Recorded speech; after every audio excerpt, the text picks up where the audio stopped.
This is London Calling.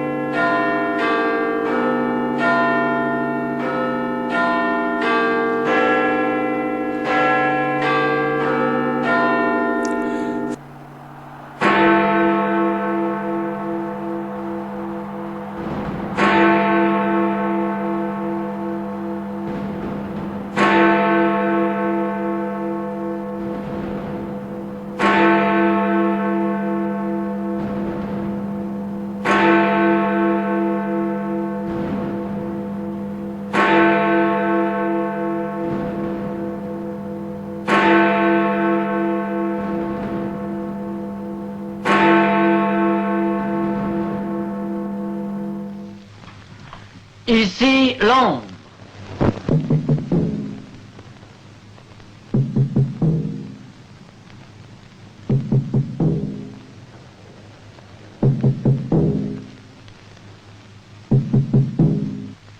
Quel bonheur, mes enfants, de vous parler ce soir de Noël. Je sais que tout n'est pas gai aujourd'hui pour les enfants de France. Je peux cependant vous dire des choses de fierté, de gloire, d'espérance. Il y avait une fois la France. Les nations, vous savez, sont comme des dames plus ou moins belles, bonnes et braves.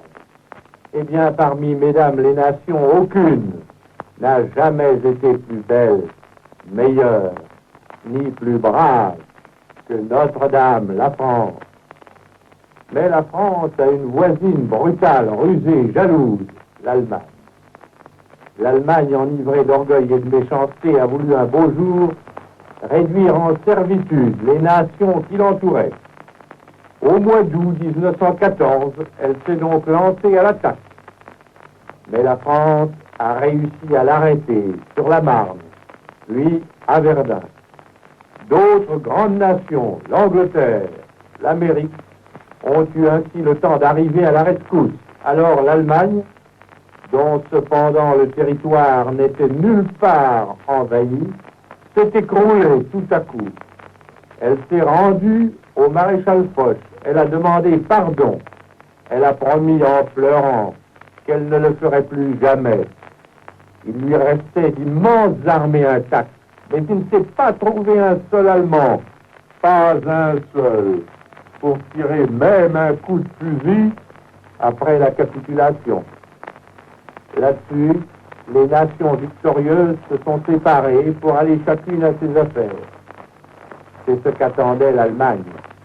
Profitant de cette laïcité, elle s'est organisée pour de nouvelles invasions. Bientôt, elle s'est ruée de nouveau sur la France. Et cette fois, elle a gagné la bataille.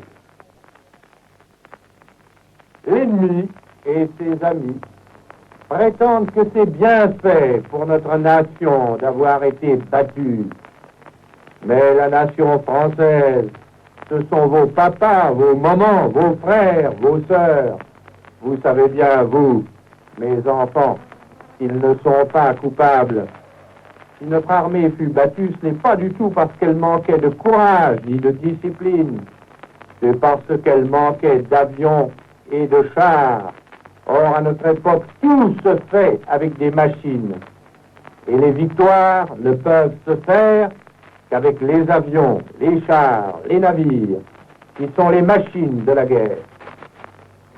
Seulement, malgré cette défaite, il y a toujours des troupes françaises, des navires de guerre et des navires marchands français, des escadrilles françaises qui continuent le combat.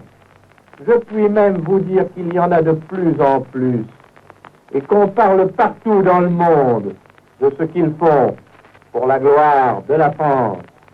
Pensez à eux, priez pour eux, car il y a là, je vous assure, de très bons et braves soldats, marins, aviateurs, qui auront à vous raconter des histoires peu ordinaires quand ils seront rentrés chez eux. Or, ils sont sûrs d'y rentrer en vainqueurs, car nos grands alliés, les Anglais et les Russes, ont maintenant des forces très puissantes, sans compter celles que préparent nos amis, les Américains. Toutes ces forces, les Allemands n'ont plus le temps de les détruire, parce que maintenant, en Angleterre, en Russie, en Amérique, on fabrique d'immenses quantités d'avions, de chars, de navires.